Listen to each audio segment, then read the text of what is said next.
I've got the looks and the charm of an old movie star. Cary Grant, if you will, so I find it bizarre that this girl should refuse to step into my car. She must be shy, she'll come around, it's just a matter of time. Aurora, Aurora.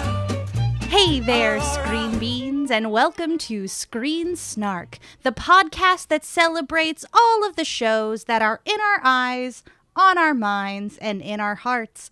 I am Rachel Quirky Shank. And I am Matt, a.k.a. Stormageddon. Ooh, I felt good about that intro. You've been practicing, haven't you? I haven't. I'm just extra on it. You know, it's a Friday. You know, it's Freya's day. Let's get it cooking. Excellent. Yes. Friday, the end of the week for those who still have weeks, which some of us do not.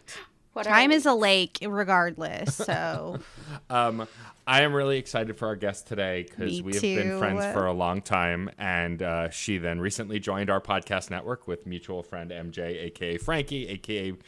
MJ Bradley Lestrange. She has more names now at this point than anybody I know, but I say more than me, which is saying a lot, because I thought I had a lot of names. The incredible Anna Feeny. Welcome to the show. Hi. Hello, Anna. Thank you for gracing us with your beautiful presence. Thank you for having me. I'm super excited to be on your show. It's funny. Every time I say your name, I want to say it like Boy Meets World. Feeny! That was my reality throughout elementary school because it was right in that sweet spot of Boy Meets World being a huge deal. Uh-huh. And, fun fact, my uncle gets prank called a lot by people making Boy Meets World references, and he would get super paranoid about how these people knew who he was, and I kept being no. It's a show. It's a show. It's a reference. It's a reference. He's like, how do they know who I am? Maybe it's the guys down the street. I was like, no.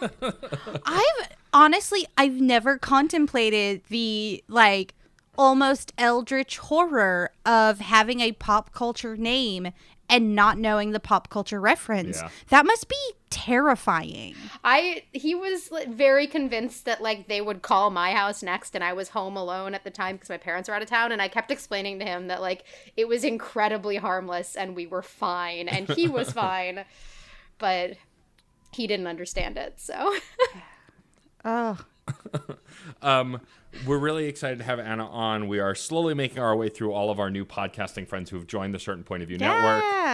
Anna hosts a show currently called Circle of Friendship, which is all about the Circle of Magic books by Tamora Pierce. We'll get into more of that later in the show. And then also, spoiler alert, you might have another show joining the network maybe. I'm hopeful. So maybe we'll talk about the obsession that might lead to that. But for now...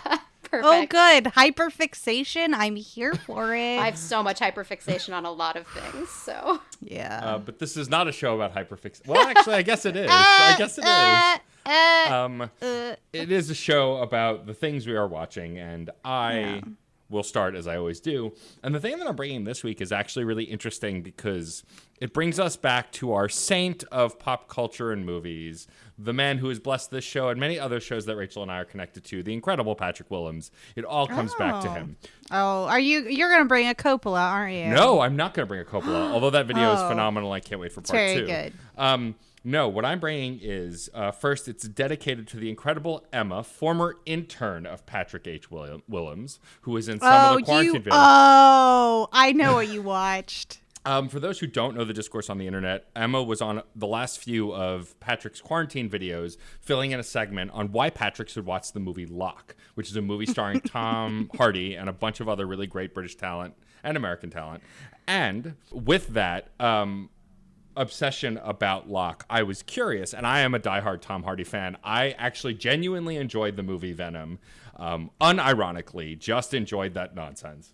But that said, I decided this week that I would finally watch this movie Locke that Emma had been going on and on about on the internet. Emma and I have now since become friends through Twitter because of our Tom Hardy love. And that Very said, good. I fulfilled this. So, it was a couple of nights ago, let's say. Oh, I have to say, I love so much that Emma tried so hard to get Patrick to watch a movie, and instead you got convinced to watch this movie. Well, Patrick actually watched it, too. He tweeted about it. Yeah, Oh, she I didn't- succeeded. You think I would know these things? You think? No. And so that was actually another nail in the coffin to watch it, is that Patrick also said it is a phenomenal movie. You should watch it. But so it was probably 2 or 3 nights ago. I was thinking about this because Emma and I had tweeted on Twitter about some other Tom Hardy related thing. And I was like, let me see how much Locke is on Amazon. With Amazon Prime, currently, I think it still is, the movie Locke is 99 cents to rent. So I was like, for 99 cents, for an hour and a half long movie starring Tom Hardy, I was like, I'm gonna rent it. Let's watch it. Let's finally watch it. Sounds like my kind of date night. So, for those who don't know the movie Locke, let me give the basic premise. It's about a man named Ivan Locke, who is a construction worker, and the whole movie takes place in real time over the course of an hour and a half in his car. The whole movie. Wow. So besides Tom Hardy, every other actor is doing VO supposedly through the Bluetooth speaker. It's probably just ADR'd and actual voiceover. It's probably not done through the Bluetooth, but there was probably some of it done that way, and it does very much sound like it. And so there are folks playing his wife, his 2 kids, his business partner, his boss, and then some other surprises along the way. And so the basic premise of this movie is he's driving away from his home about an hour and a half to a hospital where a woman is giving birth to a baby that's his. And it's revealed very early that that's why he's going. And it's because he had a one-night stand with this woman and cheated on his wife. And the whole car ride is him reconciling with this thing that he did and the kinds of things that happens along the way. And I don't think there's really any spoilers for this because this movie, what's good about it is the drama and how engaging it is. But like Tom Hardy is an actor who is very much a chameleon, I think, in a similar way that what is his name now? I'm forgetting. He was Commissioner Gordon in the new Batman movie. Oh, Gary Oldman. Gary Oldman. Like Gary Oldman's an actor who never uses his voice in movies. He's always something else. He's a chameleon. And Tom Hardy, from what I've seen, seems to really do the same thing between Inception, Venom, and Locke alone. I feel like he probably used his own accent when he was in an Austen movie. Oh, you might be right. More on that later. You might be right. But either way, he's someone who is definitely good at being a chameleon and fitting into these roles, these different characters. And like the whole... No, he was in a Wuthering Heights. Oh, yes, you're right. Yes, you're right. It connects. It's fine. But I was like, I went into this movie mostly because of the gag that Emma really wants people to watch this movie. And like I said, I'm a Tom Hardy fan. But like within the first 20 minutes, I was hooked. And like they do a brilliant job, not only with the acting, but with the cinematography, the music, to make this hour and a half movie about this hour and a half car ride incredibly compelling. And besides the opening scene of the movie and the end of the movie, you are never outside this car. You are always, unless like it's a shot showing inside the car, but for the most part, like you're never looking at a large exterior shot except on the bookends. And it's just really fascinating. Weird. It sounds like somebody was trying to do a play, but as a movie. It does. That's what it feels like. It feels very much like a claustrophobic kind of like Waiting for Godot or what's that other one that playwright wrote where like the woman is slowly getting covered in sand, like she's slowly being buried by sand and garbage and stuff. I don't remember. I can't think of the name.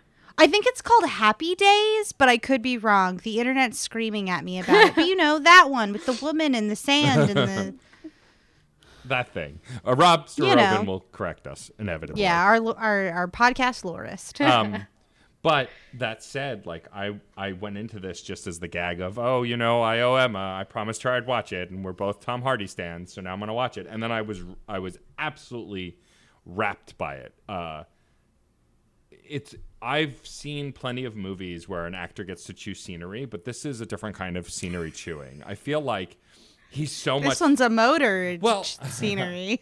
I think the big thing about it is that it's very much a showcase of what Tom Hardy can do, but even the supporting cast, just with their voices, are doing so much. And like, it has a young Tom Holland playing his youngest son, which like when I heard his voice, like I was like, oh, awesome. Like, because this was way before he was Spider-Man, I'm pretty sure. Another Tom who doesn't use real voice in things. Correct. But he did in this because he's a Brit, as I'm pretty sure he is anyway. Yeah, Yeah, Tom Holland yeah. is British. Tom Holland, I believe, got his start in the UK tour or UK production of. He was in Billy Elliot. Billy Elliot. Billy Elliot, yeah. He was Yes. in the West End production. And so, yeah, I mean, I was blown away by it. I live tweeted it for a little bit, and then I forgot to do that because I was just so engrossed in the movie. Yeah, don't ever live tweet a movie the first time you watch it. It's a mistake. Unless it's very bad. Unless it's very Yeah, bad. unless it's horrible and you know it's fun to live tweet. Like if you're gonna watch The Room for the first time, live tweet it. Like whatever. But also, live your truth. But also, don't watch The Room because No. he doesn't need any more of your money. No. Tommy Wiseau, I know people love him. Fine, he doesn't need your money. Yeah, if you if you really want to watch The Room, if you really want to watch it, because it's just like some weird guy trying to do Tennessee Williams and doing a very, very bad job of it in the most like confusing and profoundly strange, inhuman way. Raise the Jolly Roger. There you go. On it, just yo ho, you know. But yeah, so Locke. So I think that if you're looking for a movie that you aren't going to be able to predict and you just want to kind of be engrossed in like some real drama, I would recommend this movie a lot. Also, it was dramatic without being like, it makes you uncomfortable at moments, but it never makes you upset. I feel like in the same way like movies that are meant to jar you or shake you that are incredibly dramatic are. Like, it didn't feel traumatizing. To me, at least. That said, it could be for others. It didn't feel traumatizing to me, but it felt important. It felt grand. It also was like the idea of watching a movie that takes place entirely in a car after watching so many things that are like epic and spectacle, and those are important too, and I love those things too. This just felt so different from anything else I've watched. Also, to believe that this man is the same man who played Eddie Brock, a.k.a. Venom, in the 2019 film Venom is astonishing to me. That's actors, baby. That's what they do. As someone who does not have that skill at all, it still astonishes me like a magic trick. How'd you do that? Pretty much. So yeah. So that You were the kid at the high school, like going to the college for a theater talk back. You were like, how'd you memorize all those lines? I mean, yes, but also I'm still the same grown ass man who will watch. I have a lot of friends who are magicians. Humble brag, I guess. I don't know. Maybe. So do I. Also humble brag, I guess. I guess. But like even magicians who I'm super close friends with, who I know really well, when I go to their magic show and they do a trick in front of me, I'm like a 4-year-old boy all over again. Like it just Oh yeah, no, completely because, like, astonished. okay, not to derail us too much about magic, but you brought it up, and now did. we got to go there because I have to. It's not just the feat of the illusion.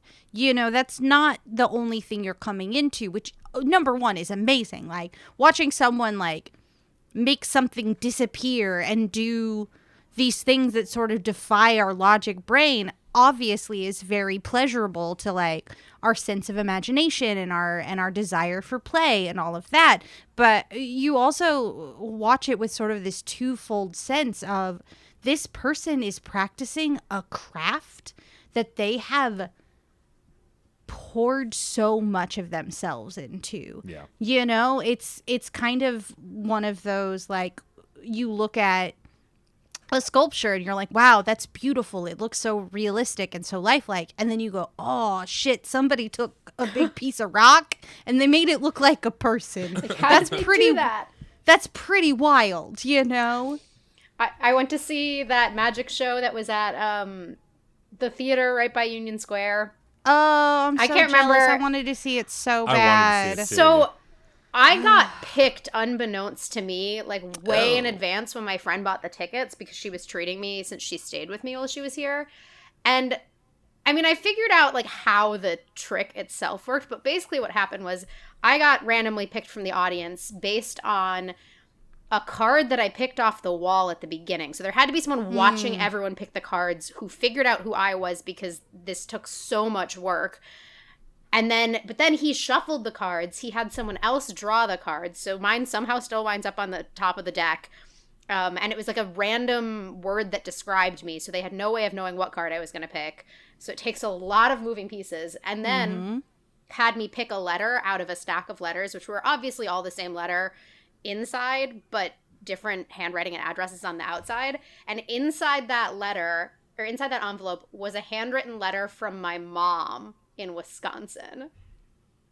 Amazing. And, That's like, so awesome. That's literally like not like swirly whooshy the wind elemental magic. That's just like magic of human ingenuity. And that's literally the coolest thing. And I'm a very, like, I want to know how things work. So I was very quickly breaking down, like, okay, this is a photocopied letter of something that my mom, like, all of the stuff. I figured out the technical side of it, but mostly there's still some things that escape me. But even just the sheer ability to put all of that together to the point where I'm in New York opening a letter from my mother in Wisconsin that they had to, like, months in advance get was wild. I still have it somewhere. I don't know where, but That's amazing. That's wonderful. So Locke is magic. So back That's to what Locke. we've learned. Locke. So we're here. But yeah, I think that This isn't the magic podcast. I'm sorry. I think the last thing I want to say before I wrap up on the movie is I think if you're looking for something different, this is a movie worth watching. Also, if you are someone who genuinely likes Tom Hardy, this is a showcase of his ability and why he can do what he can do and why he can still probably be charismatic as Eddie Brock in the movie Venom from 2019. Because the movie is all him and some of the action beats. And Dan, of course, Marvel's Dan, who is amazing. The boyfriend of his ex-wife is the best character in the whole movie. He just wants to help Eddie get better. He's just worried about our boy Eddie. But anyway, Locke is definitely worth watching, especially for 99 cents. I would gladly pay for this on Blu-ray just to have it because I think it's just so unlike anything I've ever watched before. The story, I feel like, isn't even that complicated or that mind-blowing. It's how it's performed. It's how it's delivered. It's the nuances. It's the cast.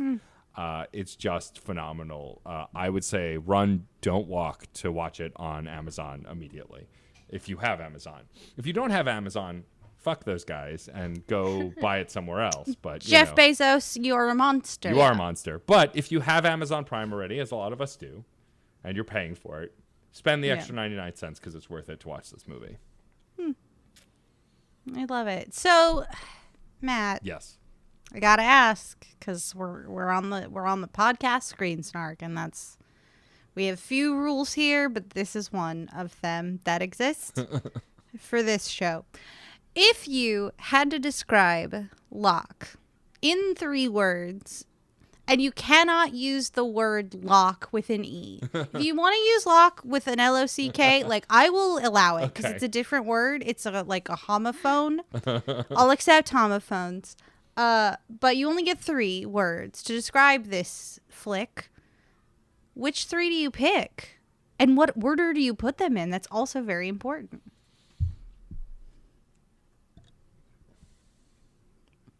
I really vamped so long for you I to know this question. Well, what's funny is I had a different one, but I've thought of a better one. Ooh, I love that. I love when it changes in the moment. Man driving madness.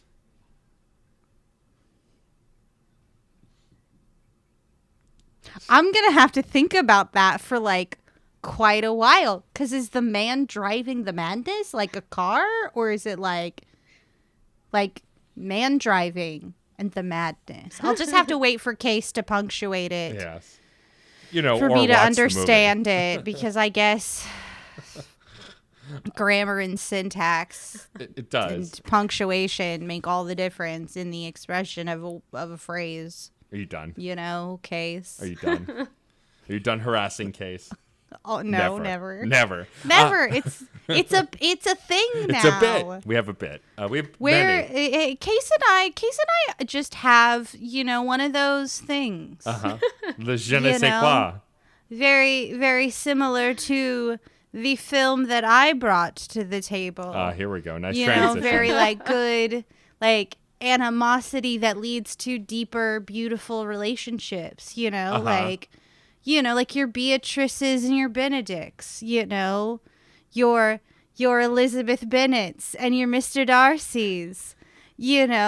Here we which go. is what I brought to the table. I'm talking about 2005's Pride and Prejudice, starring Keira Knightley as Elizabeth Bennet and Matthew McFadden as Mr. Darcy. Holy socks. I rewatched this movie after having not watched it in ages and remembering that I watched this movie on loop for 2005 to probably 2007 or 8. I love this movie. And I was revisiting it because it's on Netflix now. My partner hadn't seen it. And I was like, hold up. We're watching Pride and Prejudice. One of my favorites. Oh, it's so good. So my God, beautiful. it's so good. I can't believe that I didn't instantly go rewatch it after watching 2019's Emma. I love Emma. Because I was I still haven't seen this it makes me want to rewatch Pride and Prejudice, or that weird Mansfield Park that I have on DVD. And I just didn't. But finally, it was just in my queue, hey, you might like this movie. And I was like, fuck you, Netflix. I love this movie. That DVD, that opening title sequence of the play chapters, blah blah blah, of that shot across the landscape where she's standing on the edge of a cliff, that is burned into my soul. And the music playing in the background. Oh yeah. No, No, I know we just exactly started what you're a Zoom talking call and I was singing Dawn, and Matt was like, "What are you just singing randomly?" I was like, "No, I'm trying to sing the score of the movie I brought." Because it is a perfect movie. It An really absolutely perfect movie. And maybe not a most perfect adaptation, but I think as close as one can get when you're translating a 50-some-odd chapter novel into a 2-hour movie. Some sequences, you can't really live in that world of and then Mr. Bingley was just chilling for a couple weeks before he called on the Bennet sisters again. And you just can't, you kind of got to hoof it through if you want to hit all the points, Yeah. Oh, it's perfect. It's perfect, and it's beautiful, and it sounds good, and it looks good, and everybody is just aces in casting and acting, and I just cannot recommend this movie enough. I just can't. And my partner fell asleep because, of course, it's fine. I totally understand. We were watching it late at night. Oh yeah. The number of times I've fallen asleep watching Pride and Prejudice, just because it's one of those movies that just is so comforting and so warm. It's being rocked to sleep. It was literally my comfort movie, throughout 2007, 2008. If I was having, it was in a bad spell of depression, I would just leave that playing in the background. It would help me sleep because it's so soothing and so beautiful. Soothing. It was that movie, and then after that it was Avatar, because that rhythmic music was so satisfying, to fall asleep to, and also that one's plot is just whatever. So who cares? Fall asleep to it. Unobtainium. But if you don't know Pride and Prejudice, it is a novel written by Jane Austen, probably her most famous novel, that follows a headstrong second daughter of a family named Elizabeth Bennet. And it's definitely a romantic comedy, very comedy of errors, kind of deal. In sort of that Regency period of England. So there's a lot of politic about who's going to inherit this household, we need to marry the daughters off to like well-off men because like otherwise they'll be destitute and they'll die, you know. But the stakes aren't like up there all the time. It's just like sort of that like, that's the Regency period, deal with it. Like women aren't people quite yet. But it's really cool with a piece like Pride and Prejudice where the politics says women aren't people, but Jane Austen is writing a character very much founded in the idea like, yes, women are people. They have desires and dreams and they make mistakes. And even when you're looking at someone like Mrs. Bennet, the matriarch of the Bennet household, like, yes, she's silly and she gets the vapors and she has nerves and all of this, but like, when you are dealing with her, like she is a woman with 5 daughters that if she cannot get them set up well, they'll die. And it's beautiful because like this movie recognizes that. There's a great moment near the end, like within the 3rd act, where Elizabeth doesn't quite understand her mother's like obsession with marriage. And she just goes, Lizzie, when you have 5 daughters, you'll understand. And it's just perfect. Every line in this movie is delivered A+. Every shot in this movie is a picture. Every sound in this movie is like an opera. I think this movie is as close to a perfect film as you can get. Definitely a perfect period piece. Definitely. And it's also so funny. Like I cannot describe to you how funny this movie is. You know, like it doesn't always have to be like, oh, button up manner. You know, like you look around the Bennet household and it's kind of a mess. You know, these people live in this home. One adorable fact about the creation of 2005's Pride and Prejudice is the 5 actresses who played the Bennet sisters actually went to the house that is their homestead in the movie a couple days prior to shooting, and they played hide and seek so they could bond and like get comfortable with the house. And I think that is so cute. That's adorable. I love this movie. If I could take you to church on any movie, please let it be Pride and Prejudice. It's a great movie. It was Carey Mulligan's first film too. Yeah, it was. Ugh. Way back in the day. I cannot. Like, I just think they wanted to cut Mary out. I can't. I'm glad they cut one of the Bingley sisters out, but I would have been sad if they like only had 4 Bennet sisters. Yeah. You know, that would have been, dang. It's so good. And so, can I ask some questions? Because I've not Of seen course, this. ask me a million questions about this movie. I could go on for days about it. Well, because I've not seen this version. I know there have been other versions as well. Yeah, so I know some folks who like the novel more would prefer you start with the BBC miniseries version. Yeah. It gets to take more time. And there's the Bollywood version, Bride and Prejudice. Yes. But like, so I haven't seen this version. I'm pretty sure I've read the book, though it's definitely been a while. I haven't read much Jane Austen recently, and I probably should. But that said, I'm curious about how this holds up from a technical standpoint, because a lot of movies, even 10 years ago, have changed so much. But this, because it's a period piece, I feel like it's probably aged pretty well because it's based on something that is that's existed, right? Yeah, that's in a time, and that's supposed to have these things. Like you said, Jane Austen's writing a person who is stronger than how women were viewed back then, who is different from how women were viewed back then. So, do you feel like the movie absolutely still holds up and is kind of timeless in that way? I think it is absolutely a timeless piece, and also I think that it garners more timelessness than pieces we're creating now because it doesn't strive to feel like a Dove commercial.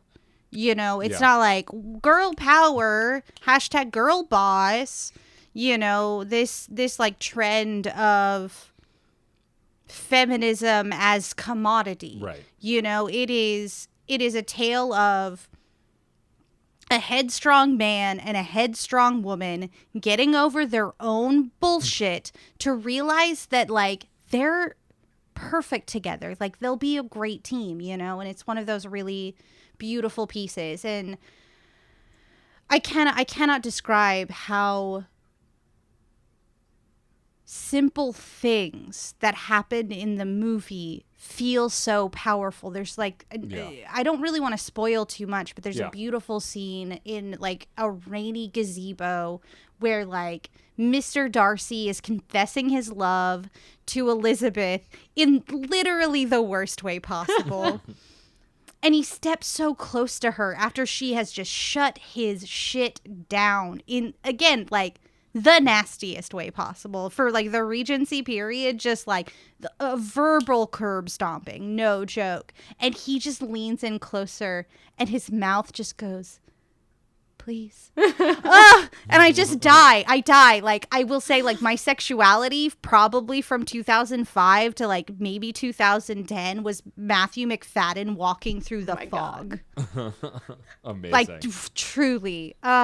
It's such a feast. And not like over saccharine or over sentimental. Like, it's got its bite and it's got its comedy and it's got its heart and it's just so beautiful. It love sounds it. like a genuinely feel good movie, and I feel like we've talked about those kinds of movie on here before, and usually their romantic comedies are the ones we talk about the most. Like Always Be My Maybe is forever one of those movies that I will go back to, even though I don't even think it's a great movie. I just think it's a good movie that every time I watch, I feel good because the characters make me feel good. Yeah. And so that's what it sounds like Pride and Prejudice does, especially this version that you're talking about, the 2005 version. It seems like it would convey the same kind of thing that you would get from a really well-crafted romantic comedy. Yeah, and it also is beautifully like costumed. You know, like I cannot stress enough how great the costumes are. It's really fascinating because Joe Wright didn't really like the period that it's usually set in. He didn't really like that empire sort of look. So he actually like did the research and saw, oh, the year that this novel was written by Jane Austen is a fashion that I enjoy more. Which is very cool. Like you love to see a good research, you know. I would have to ask costume designers how well the period pieces truly work, but they look pretty good, you know, in my amateur estimation. I would have to say that probably fellow podcaster on the network, Maddie Lime, would know actually an answer to that question. So if you're listening, Maddie, let us know on the Discord. Yeah, just yell at me on the internet. Well, it sounds like I'll have to go and watch this movie because I've not seen it. And I'm sure once I tell my spouse that I've not seen it, she will have a reaction that the both of you have. There's listen, if you want to you want to dig in some good music too, like the score is diegetic and non-diegetic in one of the best ways awesome. I've ever seen. Like, because everybody's playing a goddamn piano forte in this, and they're playing the score, and it's just like, yeah, that's really awesome. Oh, so great. It's perfect. But if you had to describe this movie, Rachel, God, without using the three words pride and prejudice, yeah. You can't it's barely enough for this. You can't use any of those three words or the word Locke. I'm not letting you use the word Locke either, I've decided. With an E or neither. Or no E? Neither. How would you describe this movie in just three little words? Or big words? I don't judge. Yeah.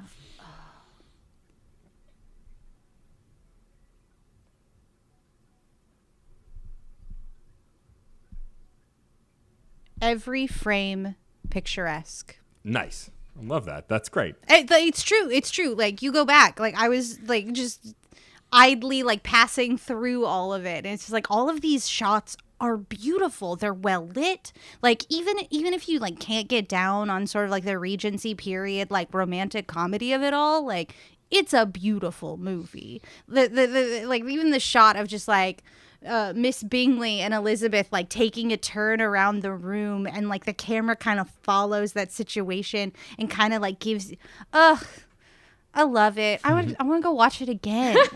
There you go. That's how much I love it. There you go. Alrighty. Well, now it is time to let our guest shine. Anna, what have you brought us today to talk about? I'm kind of in a similar boat where I went back to a very old favorite this past week, because I've been burned out on watching things in quarantine and just watching really random stuff as a result. So I watched The Secret of Roan Inish, which is a 1994 film by John Sayles. Okay. Who also did Brother from Another Planet, I believe.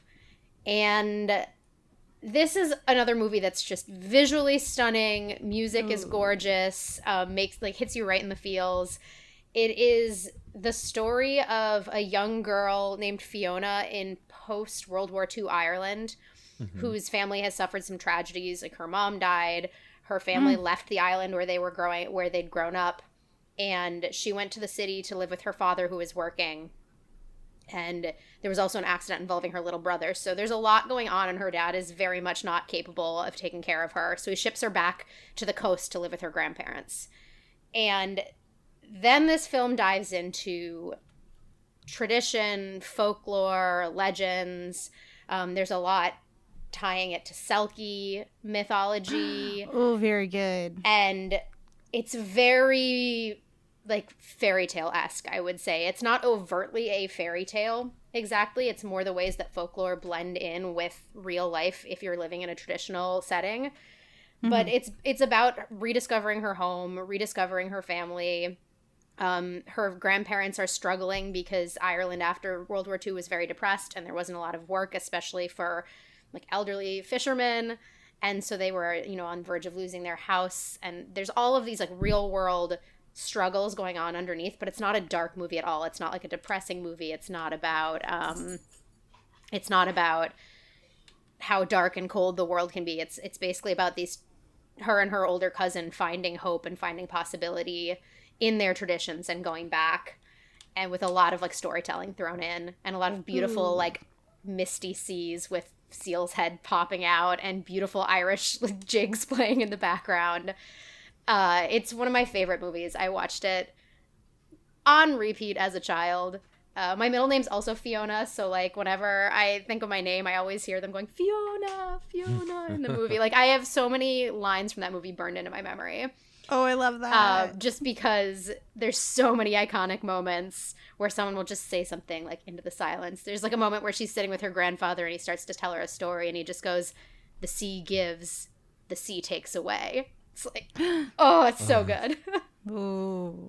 So it's really just, like, another movie where every single shot, every single note, every single thing that they choose to do to tell the story is perfectly placed. The silences are perfectly placed. It's not a busy film at all. And it's funny, too. Like, there's some really good parts that are just, like, hitting you with that little bit of humor. Yeah, it's I love that. Stunning movie. And not a very well-known one. I highly recommend it. I believe Yeah, it's also on Amazon Prime for free. I was going to say, I've literally never heard of this movie. I think I watched it the night before I flew to New York from Wisconsin to fly to Ireland when I visited, because I was just like, I need to get in the mood. That's amazing.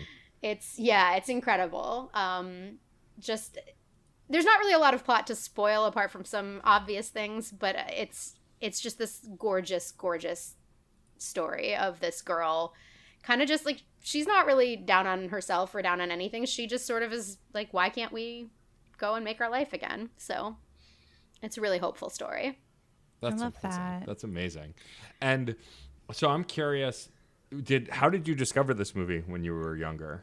My parents. So Okay. We didn't watch, like, a lot of TV or anything like that, but there were certain movies that they loved. And I mean, I guess this came out after I was already born. In my mind, this is something that they'd been watching for a really long time. And then brought to me, but that's not true based on when it was released. So I would assume they were fans of John Sayles' other movies, and I think that they then saw that when it came out in the theater. And obviously, I was a very sensitive kid, so, like, scary things anything remotely scary was out for me. And this was one that was just, like, there's some, like, darkness of reality underneath it, but it's not scary, and it's not like the world is a big bad place. It's just there's some realism in it. So nothing that, like, would really, like, terrify me. It's just kind of the world isn't always sunny and whatnot. Yeah, so, yeah. That's that, like, sort of morality play or Aesop fable where it's like, we're going to tell you that the world can be rough sometimes in a very safe way. Right, like in exactly. in a space that you can sort of like, as a child, sort of explore that without the true risk of danger. Definitely. And I obviously had no basis when I first watched it for like what historical period it was set in or what was going on in the world around that time. You know that they evacuated from the island. You don't really know, like, you know why if you watch it as an adult. They say that after the war there just wasn't really work, or like a lot of people wanted to go to the city and keep working because World War II devastated Europe. But, you know, in the book, when you're 5 years old or whatever, they just left the island and now some of them want to go back. Like, that's just kind of where your head is at. Mm-hmm. And like the whole story is just like underpinned by this girl. She's maybe like 6, 7, 8. Like, she's young. I'm very bad at estimating children's ages. She's young, and so like maybe 8-ish, and she doesn't have a lot of memories from when they left because it was a few years prior. So it's a lot of like her grandfather telling her the stories of their family, different people in the village telling like the legends of why certain parts of their family are the way that they are. Some talk of like the English occupation and resisting that. It's just like a lot of Irish pride, but in a very like wholesome traditional way. That's awesome. That's really great. I'm always like when we talk about pop culture stuff on this podcast, it's great and I don't mind doing it, but I love when a guest brings me something I've never even heard of. Yeah. Especially when they're so connected to it, because now I want to watch this movie because I know it's one of your favorite movies. And like we've talked about this before, this idea of recommendation. Like when I recommend a song to somebody and then they told me they listened to it and moreover they liked it, like that makes me feel so good. And like in a similar way, like I love when people share movies that mean something to them, that then you can go back to them and go, I watched this thing, it was great, I loved it, you know. I love that kind of thing. It's also a beautiful way to sort of build a unified theory of a comrade, you know, like this piece is very formative to who I am. You know, it's a really great shorthand to get to know somebody. Yep. You know, like I always make the joke that like if you ever want to know about who I am as a person, listen to the entire discography of They Might Be Giants. Like, then you will literally know my entire soul with a little birdhouse in it. You know, like I have a list of like, these are the books that like are me. These are the movies that are me. These are the songs that are who I am. And this is definitely on there. So yeah, I think we all have those definitive lists of like what makes up you. And what's funny is as we get older, like exposing other people to those things makes you even rethink it. You may not question it, but like recently Rachel and I, within this year, this very long year, we're on the Let's Rewatch podcast to talk about Army of Darkness, which is one of my favorite movies. And like after rewatching it, like being in a room, quote unquote, because we were on the internet, of people who mostly had never being in a Zoom room, of people who have never seen it or didn't, and some people who had not even seen any of the Evil Dead movies at all. Like there was such a gap in the understanding of this movie, but we still came together to appreciate what it was. But it was just so wild to interpret it that way. And I love those kinds of experiences when you get to share stuff with people that had no idea what they were in for. yes. I love so much talking to people watching something for the first time without nostalgia lenses. Yeah.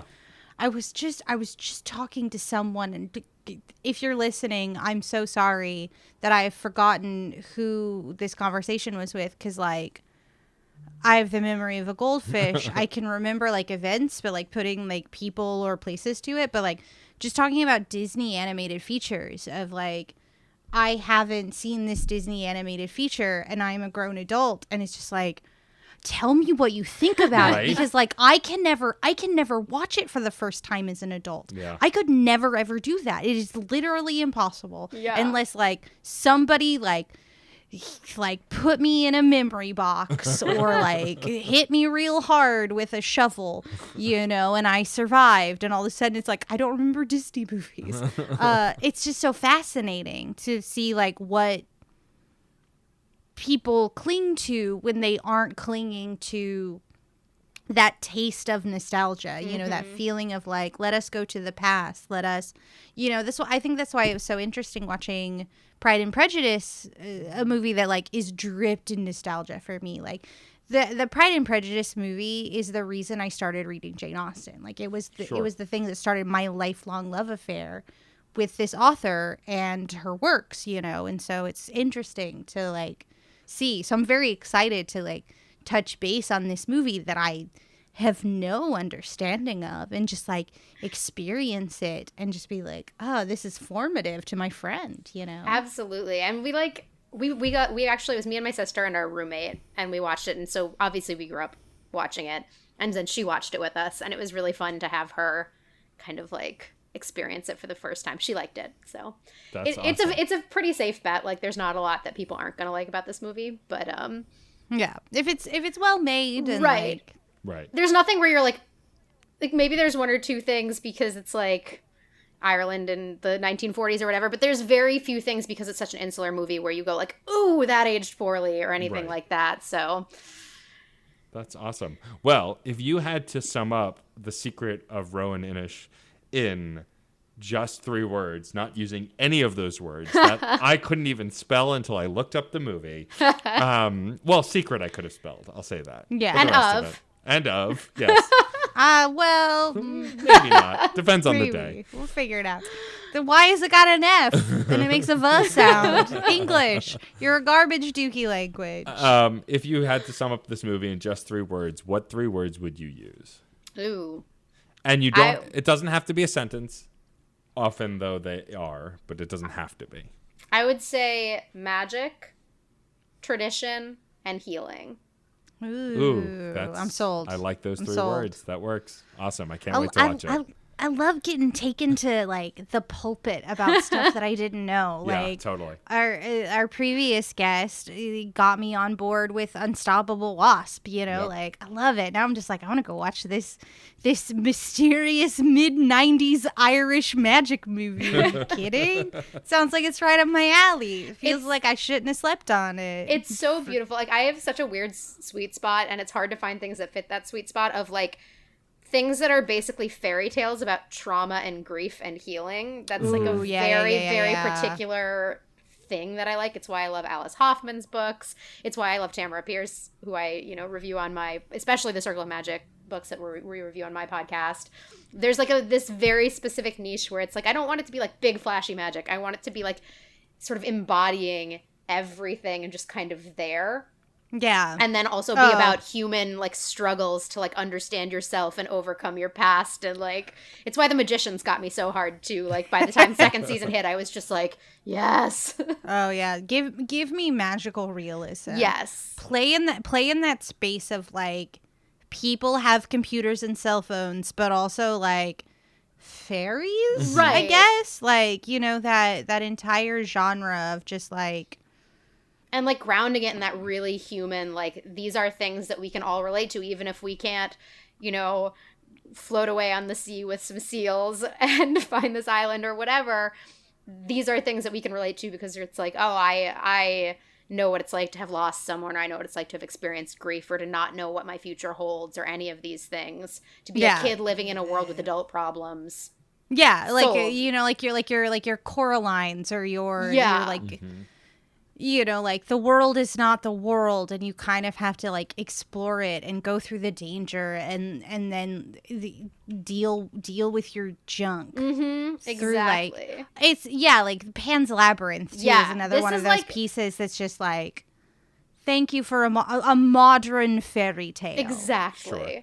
Yeah, I would say this is very similar to Pan's Labyrinth without the super darkness. Of Pan's Labyrinth. But in terms of the like this child navigating an adult world, and then just sort of there's the wonder of childhood allows you to like see the magic and experience the magic and just like feel it. It's not as like visual as Pan's Labyrinth, and it's not as dark as Pan's Labyrinth, but it's that same feel. Yeah, I like that kind of trope. I think that kind of trope is why I really loved Onward, which I know a lot of people didn't like, because it flipped it on its head. It's the same idea, but instead it's like, what if things that were inherently magical and overly magical had modern technology and less reason for magic? See, I think it really nailed it on its concept, but kind of lost it on its execution. I agree. I take a lot of umbrage with this, like, just the sheer sadness in the premise of the movie. Yeah. No, and I would agree. I think it's the world that I really loved and the characters I really loved, but the narrative was lacking on that one. There's the setup payoff situation of it is a little uneven. Yeah. You know? I would agree. Like, good setup with, like, mom jazzercising into, like, the big final act battle, but, like, bad setup for other things, you know? Totally. Also, stop painting, like, the police as good guys and stuff. It's propaganda, and I'm watching it in 2020 made it much harder because it was like I didn't see it the way, like, I know what they were trying to do. But it's that like sort of girl boss, like we need more lady CEOs and we need more representation in the police force, and it's like no, we don't. It's like representation is Chris Pratt, like those two things. I was like, ooh, haven't aged well. Yeah, got it. That's true. Yeah. But something that has aged well is your incredible podcast. Oh, thank you. So let's talk. Chef's kiss of. I'm good at those transitions. Super smooth. They call me Mr. Smooth Transition. Don't call me that. You're taking after me explaining your own transitions. We're rubbing off on each other. Circle of Friendship is a podcast that you do with MJ, Frankie, Bradley Lestrange on our podcast network. I want to ask, because I feel like we've talked about this before off air, but like, where does this podcast come from? Like, I know obviously your friendship is very much born out of those books and you met because of those books, but why do a podcast about these books specifically, other than we want to forget that other magic book series because it's related to somebody who could die in a fire? But oh no, Hatsune Miku's great. What are you talking about? But that said, like, why Circle of Friendship? Why make this podcast? So MJ and I first actually bonded over Tamora Pierce's other collection of series in the Tortall universe, which is like knights and mages, and it's much more high fantasy, because she said I looked like Alana, which is the highest compliment that you can pay me. Alana's a redhead who dresses up as a boy to become a knight. I loved it. But Circle of Magic is a quieter series. It's much more about the magic that comes through craftsmanship.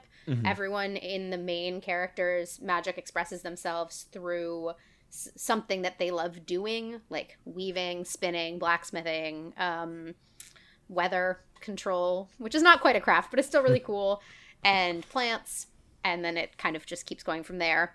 And one was that there were already a lot of Tortall podcasts out there, although I've been noticing a lot of Emelon podcasts popping up, so it's just a trend right now. But on top of that, because we both are creative people and we both love doing things and making things, this is something that we bonded over more and more as we moved through our friendship, that we like to share the things we do with each other. And so it just was kind of a natural progression. Initially, we were thinking about trying to do like a staged reading or audiobook type thing, because neither of us are particularly big fans of the official audiobooks, but that seemed like a legal mess. So eventually what it wound up becoming was, let's talk about this series instead. Yeah. I mean, what's really great about it is, like I said, I'm admittedly a little bit behind on the show, but that said, like everyone else who's home all the time and has no time to listen to anything because you're busy being home. But what I loved about the show when I first started listening, because I had zero experience with Tamora Pierce, is that y'all summarize each chapter, and like you give the narrative so people have the context and then talk about it. And so as someone who hadn't read it, I feel like I was getting kind of like an abridged, like Spark Notes version of the stories, and I could still be on board. And yet it made me more curious to then read it later because of how much it clearly means to you and how much you want to talk about it. Yeah, that's awesome. Thank you. I'm glad that you say that because whenever people ask me, like, what's your podcast about? I feel like it's a very hard one to recommend to people because it's a very niche book series. So I'll be like, yeah, I'm on a book series. I'm on a podcast about this very specific book series. And then I worry that, like, if you haven't read it, it's not really your thing, you know? So it's nice to know that our summaries help tie it all together because mostly it's just us gushing about how much we love these books and specific characters in these books. I love that. Like Briar. Like Briar Moss. you know. I know. So as one who is completely unfamiliar with the works of Tamora Pierce, not me, obviously. I'm talking about a friend. Like, obviously, how would you give your elevator pitch to this book series? I always love to hear people like pitch their things of like, check this out and like here's why, you know, like do like a little mini podcast segment of just like the elevator, like tell me about this book series, what it do, why you like, tell me all. So it's 4 children when we start out from very different backgrounds who've all been through some kind of trauma that has left them displaced, and they come together in this sort of magical temple where they're just sent to chill because they have nowhere else to go, but they also, someone has noticed that they might have some magical abilities, and so their magic starts coming out in various ways, and they then encounter some challenges throughout the series that they have to work together and use their magics together, and the power of friendship and the power of teamwork to overcome. And it's really beautiful because one of the things we've talked about on a recent episode is that there are very few YA books that are not the heroes against the world. If there's an adult, they are the mentor, and they either betray them or die early or something happens. There's not a lot out there that's like, let's build this very beautiful, peaceful, loving world. And it's not like these are utopian societies. She deals with very real issues like racism and sexism and classism and all of these things. But the core groups, the core characters, they're very diverse. They support each other and they grow to like understand and respect and work together and kind of become a found family. And all of the adults who are very close to them are super supportive and wonderful too. So it's this really nice found family setting, overcoming obstacles, as opposed to this like, I'm the hero and I need to fight the thing. I'm the hero and my school's trying to kill all the students. Yes, no one is trying to kill the students. In fact, they keep telling them, please don't do things that would put you in danger. They don't ever listen, but I mean, you know. Yeah. And the children don't have to live in a boxcar. Nope. Although I do love the boxcar children. Very great series. But why are they living in a boxcar? Oh my god. The other thing that's really cool about it is that one of the things that inspired her was one, watching people create things and going, that is magic. Like watching someone knit a sweater out of yarn, that is magic. It's real. Bringing it back. Right. But the other thing that she was really drawing from is I think she read a study or something that said every main like fantasy adventure type series has a 3-to-1 ratio of males to female characters. And so she created this group where there's 1 boy and 3 girls. And the teachers, there's like 2 men, 2 women. And there's, as you get further into the series, there's some gay characters, there's some representation. It's really just, she really tries to like evolve as she goes along. She doesn't always get it right, especially in her Tortall books. But like in this series, because it's so much about love and support, there's just a lot of beautiful like feminism, but without being like, this is a feminist series. Like, yeah, very much without trying to sell Pepsi. Right, exactly. It's that pre-recuperated feminism. Yes. You know? It's very much just based in the idea that women are people. Wild, I know. What? We are? And we all have different personalities, and we all have like our own prejudices that we need to overcome, and it's just such a like wholesome series. I don't think I fully appreciated it when I was younger. I always liked the adventure series of Tortall more. But Emelon, like as rereading it as an adult, I was just like, this is something so rare and so beautiful. And That's so we really wanted to talk awesome. about it. I love that. I love that. My question... We love that. We It's do. Screen Snark. Collectively, we love it. We do. A question I have, because it's come up more and more recently on the show I do with your co-host, Reignite, when we're re-exploring Mass Effect, we've encountered both mechanically from a gameplay perspective and story-wise problems. The representation wasn't as good as we thought. The gameplay wasn't as good as we thought. These moments didn't live up to what we remembered. Now that you're revisiting these books as an older human, I assume you're a human and not a space alien, but I don't know. I've known you a while, but you could be hiding it from me. Magic fairy selkie. I mean, I believe creature. it. You're definitely enchanting enough to be one, so there's that. Thank you. Oh, my. I'll just leave the Zoom. Bye. Don't worry, you'll get your compliment later. I thought I've I got was them in the supposed chamber. But no, I'm curious if while re-exploring these books now as an adult and having a different perspective, are you noticing things that maybe didn't hold up the way you had hoped, or characters that haven't lived up to your memory of them? Not so much in this series. This series actually does a really good job, I think, because a big thing with her other books for me is like the romances don't really hold up, and this is not a book series that has almost any romance in it because they're 11 and it's just about family and it's about friends and it's about loving the people around you. It's about the different ways of loving people as opposed to romantic. So that's been a huge thing. And every character is written to be flawed, and it's acknowledged that they're flawed. So Triss, for example, is incredibly racist a lot of the time and incredibly classist a lot of the time because she comes from a very like insular merchant background, and she had a lot of her own trauma and feeling like left out of her family community, so she just absorbed their really bad mentalities to try and fit in. So I'd say that she's probably the most problematic, but it's always clear in the text that what she's saying is not great and that she's learning and growing. So I think that makes a huge difference because you can write flawed characters and you can put in main characters who aren't perfect, but whereas in some of her other series where those main characters are supposed to be the hero, and so even if they're flawed, it's not quite clear that you're supposed to not think that way. Right. I would say this series does quite a good job of it, and also the representation. Like, there's just so much of it in this series in a way that feels very natural, in a way that's just, this is a melting pot of a country, so we have people from all backgrounds here. That's amazing. I love that. Yeah. What I really want to know, though, is why knives? Like, why knives? Why knives? Why knives, Briar? Knives? Briar. So, but I do want to talk about that. So clearly, if you've not listened to the podcast yet, you don't know that Anna has a catchphrase, which is yelling about Briar and knives.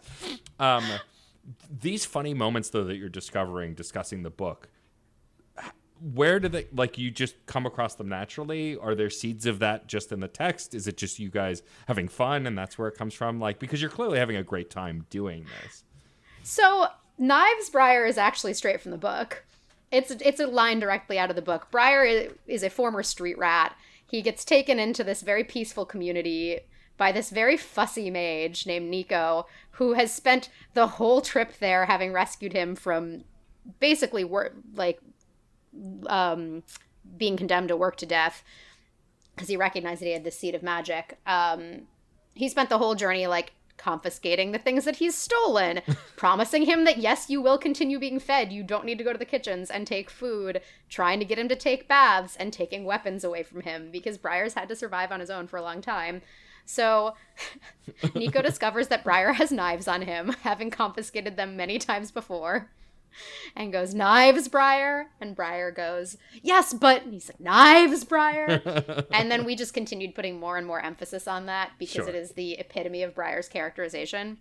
He always has knives on him, always. Doesn't matter how many times you take him away. This sounds so much like a D&D campaign. I love it. Like, I'm in now. Like, you did it. Somebody's got knives because they want I love it.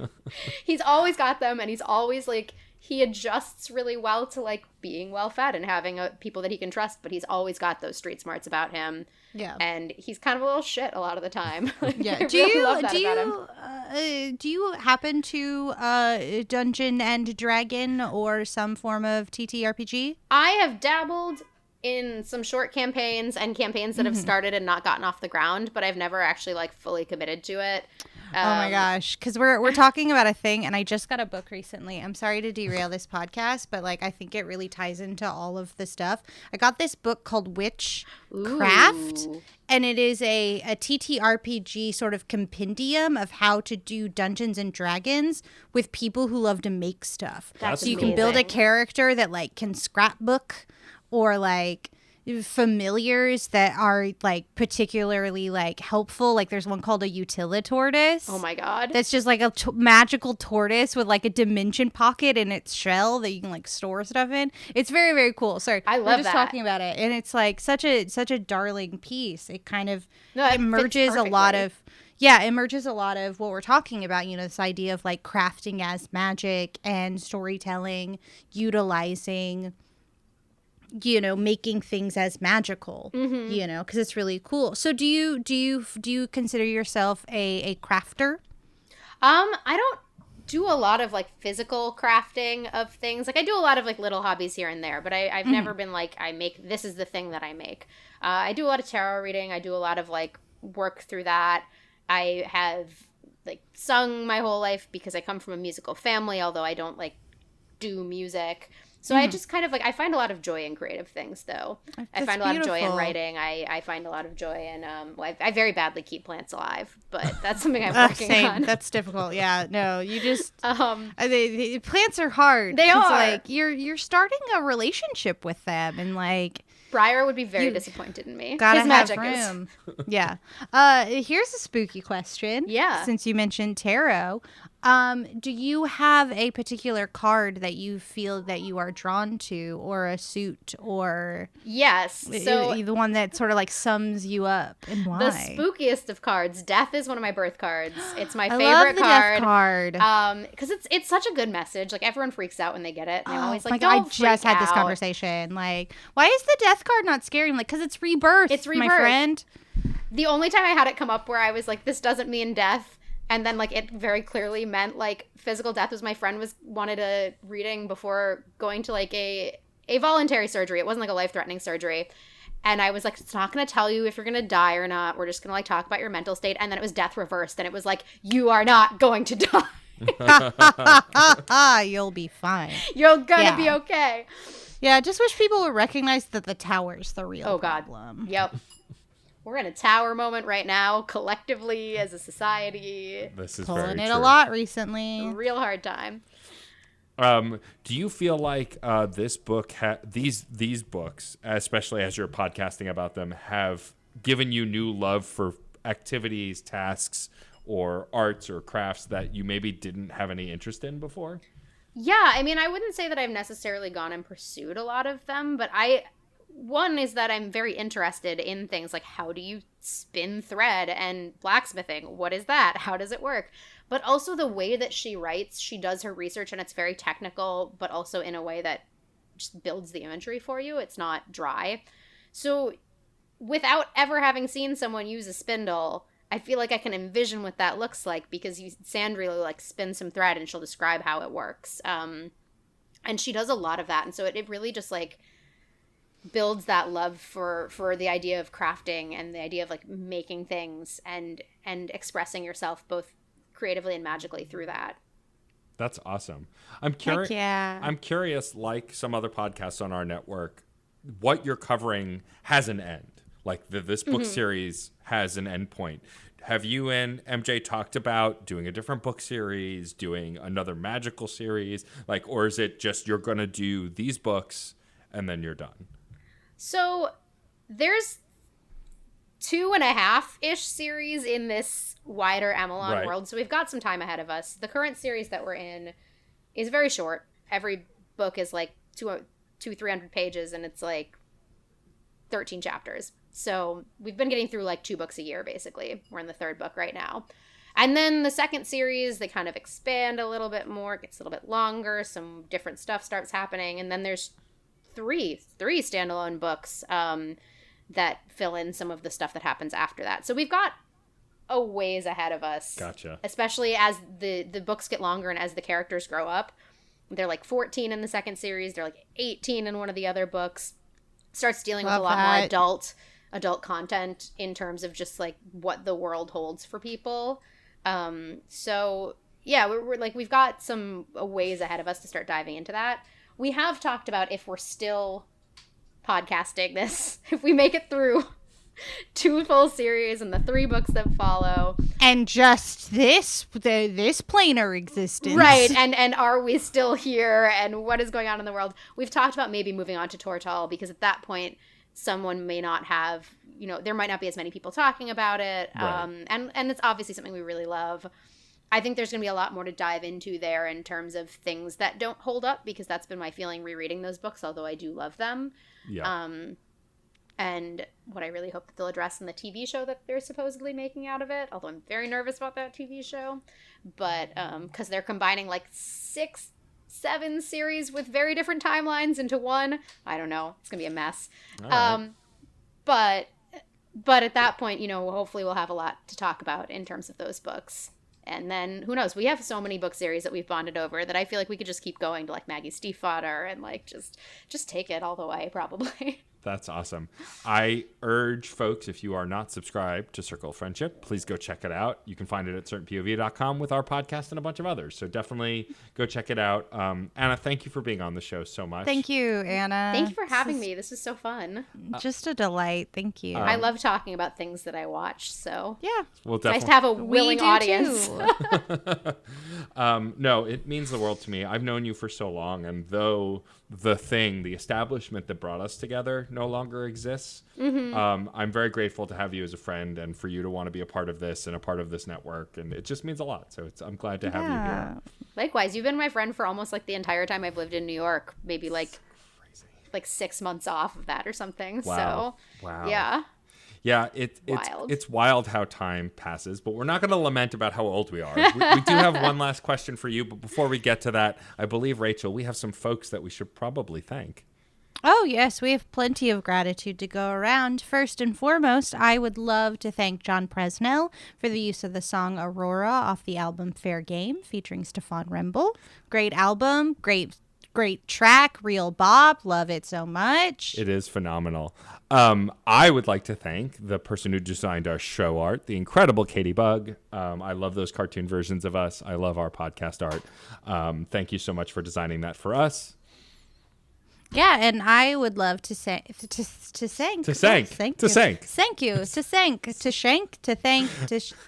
Smooth. a real shank thank, as it were, that's my new portmanteau. Good Lord. I would love to thank the Certain Point of View Podcast Network for allowing us to be a part of the team, to contribute our show, to learn and grow together as we're building this network to be something phenomenal. I've decided not to say thank you for not firing us anymore because I'm going to change to true gratitude. So I appreciate y'all so much. We have a Discord server as the network. It's a beautiful, populated community. Wow, that was all right. You got there. Got it. I was like, what's the last word? Describe it in 3 words. Beautiful, populated community. There you go. You did it. You can find a link to our Discord server at certainpov.com along with all the other podcasts. All of the podcasts are also available at any podcast platform that you have. Definitely go join the server. The Circle of Friendship section has places for selfies and pets and all that kind of feel-good stuff that I think is very core to the book series, and so we love to see that. We love to see it. You love to see it. I literally for just sure. took a picture of my dog sleeping across from me to put in that thread. Yeah. Right after this. Excellent. Uber bee. We also have an email and a Twitter. We're screen_snark on Twitter. We are screensnarkpod at gmail.com. If you want to email us a question, concern, something you want us to check out and talk about on the show. We've done specials before, like about Steven Universe twice. Yeah. absolutely. Didn't we decide to do one recently that we're gonna do a whole retrospective on? I thought maybe Community. Community? Yeah, I think Yeah, Community we is should coming. do that. Yeah, I think we might have to we have should. like maybe for Big hero episode. yeah, maybe like energy there. maybe a year-end podcast where we have like a round table with like 2 or 3 other people and just all talk about it. That could be fun. I love that. That I love could be that fun. so much. I'll throw my hat in the ring for that one. All right. Yeah, we'll keep you in please mind. do. But yes, please check all that stuff out. Reach out to us with any thoughts you have. Anna, where can folks find you on the internet? Plug. You can find me at Anna Lionhearted on TikTok and Twitter and Instagram, although I've been very bad about being active lately. And then Circle of Friendship podcast, COF Pod, sorry, at COF Pod on Twitter. So Awesome. And now, Beautiful. before we let you go back into the wild worlds of your own apartment because you're staying home and quarantining and wearing a mask like a human, who cares? Wear a mask. Wear a Wear a mask. My co-host, the incredible Rachel Quirky-Shank, has a question for you. all right. Oh, yes, I do. I think you'll love this. So, if you could choose any one film or television trope, one of those beautiful storytelling tropes, to instantly and magically, almost like Tamora Pierce wrote it, to become fact, truth, lived experience in your life, what trope would you choose to just like, boom, then it's yours? Ooh, I like this one. This is basically my answer for our what magic would you have in the circle universe too. And that's just, I want to talk to animals. I want to be able to communicate. I love animals. I feed birds in the park constantly on my lunch break when we're not in the pandemic. Aww. So like, just sit there and like give them grains of rice. So, you know, I would love to be able to take that relationship to the next level. Yeah, a real Doolittle Thornberry Yeah. situation. That's amazing. I love that. I love that. It's so I want wholesome. that. I want to do that too. I want to talk to my cat. Also, maybe then I could convince my dog that he doesn't need to be anxious about the garbage truck driving by 6 floors beneath us. Look, Bubba. look, as a very anxious human who recently experienced a fire, now fire trucks make me anxious, which they never There you did go. before. So, like, I can relate. Ooh. I'm sorry. Well, that is a phenomenal answer. You are a phenomenal human. Thank you for joining us again on the podcast. Thank you. Thank you. I would like to wrap up by thanking my incredible podcast, the beautiful, funny, charming, and incredibly talented Rachel Quirky-Shank. Yes, I am a podcast. You are a podcast. Not a podcaster. You've evolved. I'm an incredible podcast. And I would love to take a moment and just like throw some love, some gratitude, some good vibes, some like thank you for being a friend energy to Matt, aka DJ Stormageddon. Incomparable, inconceivable, incredible. I am all of those things. Yes, you are. I am. I'm a regular Wallace Shawn of a human. You're the Wallace Shawn of podcasts. There are worse things. I'll take it. No, I don't do a Wallace Shawn impression. I feel like No. everybody can, Who but I can. I can? cannot. But we've dragged this out long enough. Thank you so much, true. as always. Thank you. You, loyal listener, for listening. We appreciate you. Please communicate us with somewhere on the internet. We love hearing from you. We love seeing your tweets, emails, comments, concerns, Discord musings. Skywriting, whatever you Whatever feel. you're feeling, just do it. But Go nuts. until next time, we will see you at the movies or on a couch somewhere. Aurora, Aurora, Aurora,